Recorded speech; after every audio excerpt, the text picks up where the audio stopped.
Sawadee, mesdames, messieurs, bonsoir. Merci de nous rejoindre pour cette édition en français de la TNL. Nous sommes mardi le 12 février 2013. Commençons tout de suite par le Comité national pour la supervision et la gestion des drogues, en collaboration avec l'Organisation des Nations Unies de lutte contre la drogue et la criminalité, a organisé hier à Vientiane une réunion pour établir le bilan de lutte contre la drogue. Cette réunion a été présidée par le vice-premier ministre, M. Hassan Laouli, en présence de M. Koo Chan-sina, par intérim président du Comité national pour le contrôle et la supervision des drogues, du représentant de l'UNODC, M. Lek Bunvat, des corps diplomatiques et des représentants d'organisations internationales. Au cours de la réunion, les participants ont pris note du rapport du travail de lutte contre la drogue. Par ailleurs, cette réunion visait à créer une réflexion avec les partenaires internationaux dans l'optique d'avancer enfin vers l'élimination et le contrôle de lutte contre la drogue de l'année dernière et le plan du travail de 2013. Une réunion d'information sur l'orientation préconisée par le président de la République démocratique populaire Lao, M. Chumali Sangyason, pour la mise en œuvre de la politique du parti concernant le développement du pays sous la forme des 3 constructions, a eu lieu récemment à Vientiane.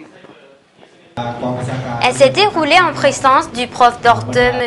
Boseng Khambong-Dara, ministre de l'Information, de la Culture et du Tourisme, des vice-ministres et des fonctionnaires concernés. M. Boseng Khambong-Dara a évoqué les 3 constructions qui représentent la ligne politique et le but du parti et du gouvernement pour le développement du pays.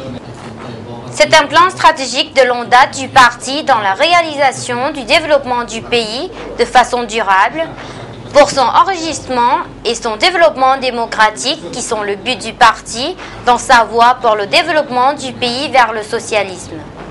Pour réaliser ce but, dans l'avenir, tous les secteurs publics et les autorités provinciales doivent accroître leurs responsabilités dans l'amélioration du pouvoir de l'administration, de la politique, des capacités économiques et la défense.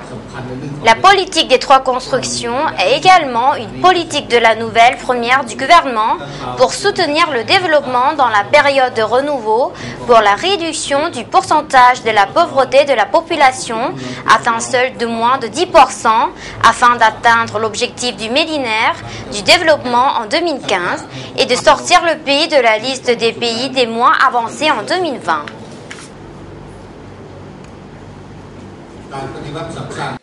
Le département pour le contrôle des maladies contagieuses du ministère de la Santé a organisé avant-hier une réunion afin de s'entretenir sur la lutte contre la propagation de la grippe aviaire au Laos. Cette réunion avait pour objectif de déclarer la situation relative à la propagation de la grippe aviaire au Cambodge, en soulignant que 5 personnes ont été infectées et que 4 d'entre elles sont décédées. Afin de trouver des mesures et d'augmenter la prévention efficace, notamment dans les hôpitaux de la capitale de Vientiane, le Dr Boulay Poumassar, directeur du département pour le contrôle des maladies contagieuses, a appelé les responsables du groupe à lutter contre cette maladie, à surveiller étroitement les malades et à collecter efficacement les informations auprès de ceux-ci.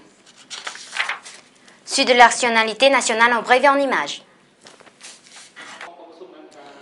La Croix-Rouge Lao a récemment organisé une réunion pour faire le bilan annuel de 2012 sur la mise en œuvre de la collection de donations sanguines. La séance s'est déroulée en présence de Dr T. Thamavong, vice-président de la Croix-Rouge Lao, du directeur du Centre national de donations sanguines, des représentants de la Fédération des syndicats Lao, de la Chambre nationale de l'industrie et du commerce et d'organisations concernées. L'année dernière, la Croix-Rouge Lao, en collaboration avec les entreprises, a organisé 24 activités de dons de sang. Plus de 1000 personnes ont participé à cet événement. Le général de brigade Somkiao Silavong, vice-ministre de la Défense, avec son équipe, s'est entretenu le 8 février avec les autorités et les retraites dans le district de Pronsai, province de Luang Prabang, pour encourager les autorités locales de pratiquer le travail de 3 constructions. Au cours de cette rencontre avec les autorités locales, le général a écouté le rapport sur le développement socio-économique présenté par le chef de ce district. Phonsaï compte environ de 60 villages, plus de 30 000 personnes pratiquent la culture et l'élevage. À cette occasion, le dirigeant du ministère de la Défense a offert 5 000 vêtements d'hiver et 5 000 couvertures d'une valeur de plus de 350 millions de kip à l'administratif local pour distribuer aux villageois. La Banque pour le commerce extérieur Lao vient d'inaugurer son 3e service de dépendance de la succursale à l'Université nationale Lao. La cérémonie d'inauguration s'est déroulée en présence du prof de Sai Kong, Sai Nassin, vice-recteur de l'Université nationale, de M. Song Lao Yongnu, chef de l'arrondissement de Sai Thani et des fonctionnaires ainsi que des clients. Les habitants du village de Parkading Nea, du district de Parkading, province de Boli Khamsai, ont participé aux activités de la construction du chemin pour leur village de 2000 mètres de long. Cette activité est animée par le chef du village de Parkading. Ce village compte plus de 270 familles et 24 groupes. Ce projet coûtera plus de 100 millions de kip avec la contribution du soutien financier des villageois, a débuté depuis 2008 et sera achevé en 2015. Le Nouvel An chinois et vietnamien s'est déroulé sous le signe du serpent d'eau. Reportage.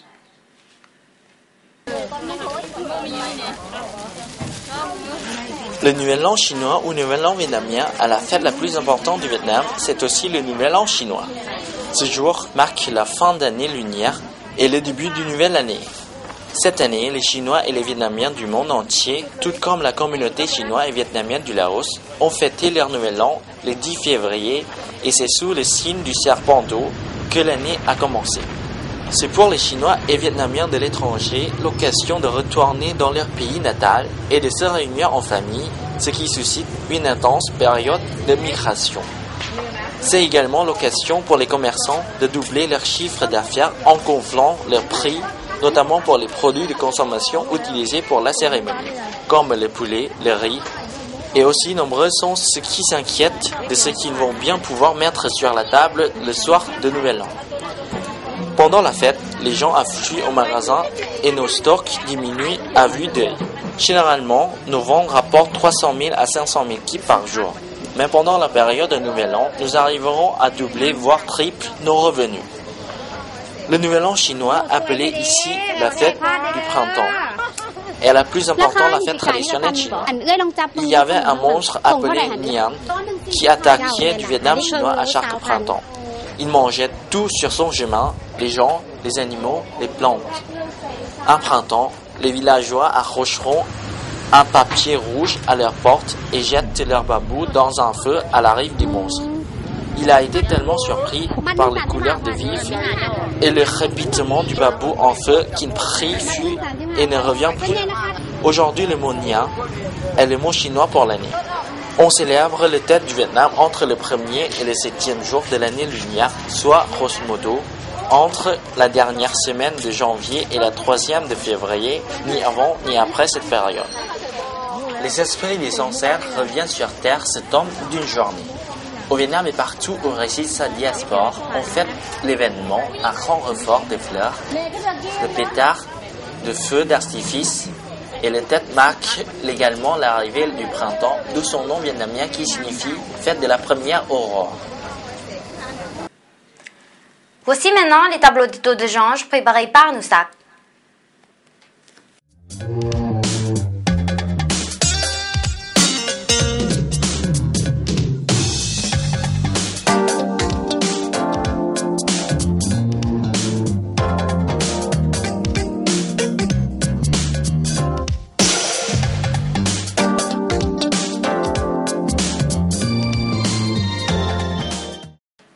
La province de Tampasak prépare la fête de Wat Phu du 20 au 25 février 2013. Reportage. Trois fêtes importantes sont célébrées en même temps au Laos, le 15e jour de la lune croissante du 3e mois du calendrier Lao, la fête de Pravin, la fête de Krau Chi et la fête du Wat Phu. Le festival qui accompagne la fête du Wat Phu chaque année aura lieu du 20 au 25 février. Les autorités de la province de Champasak sont en train de l'organiser. Le dispositif de sécurité sera renforcé et un certain nombre de dispositions ont été prises pour assurer un service de santé publique efficace et opérationnel 24 heures sur 24. L'accent a été mis sur la diversité des activités qui seront proposées pendant le festival. Celui-ci reflètera tous les aspects de la culture et des traditions de la région comme toutes les autres provinces du pays. L'ouverture officielle donnera lieu à une défilé des ethnies et des élèves de chaque province. En soirée seront proposés des spectacles de danse, de chants traditionnels et contemporains. Diverses activités animeront ce 5 jours. Un concours de chansons, un concert de l'amitié Lao Thai, un concours de beauté Miss Champasak, un championnat de boxe Lao Thaïlande Myanmar, une forte exposition de produits artisanaux et manufacturés du Laos, de la Thaïlande et du Cambodge. Les événements phares de ces célébrations seront la grande offrande au bronze et la procession aux chandelles. Au sud du Laos, de la province de Champasak, tout près de la frontière cambodgienne à quelques 200 km d'Angkor Wat et à 1 heure de voiture de Persée, se trouvent les ruines khmères du Wat Phu.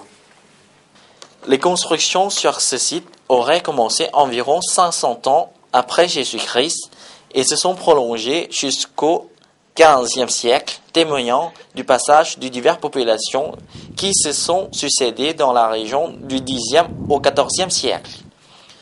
Que ce soit de l'architecture, les rites ou encore les arcs, on retrouve ici des influences khmères, hindoues et bouddhiques. Après des siècles d'abandon, les ruines, enfuies dans la jungle, ont été redécouvertes en 1914 par un explorateur français, Henri Parmentier. Le site est alors beaucoup exploré, mais retombe rapidement dans l'oubli. On assiste à un regain d'intérêt au milieu des années 80, quand l'UNESCO lance une campagne de fouilles archéologiques. Ces recherches ont permis au site d'obtenir son classement par l'UNESCO en 2001 sur la liste du patrimoine mondial de l'humanité. Voilà, c'est la fin de cette édition. Toute l'équipe vous remercie pour votre fidélité. Pour revoir nos reportages, rendez-vous sur la page internet du journal français de la TNL. Excellente soirée à tous.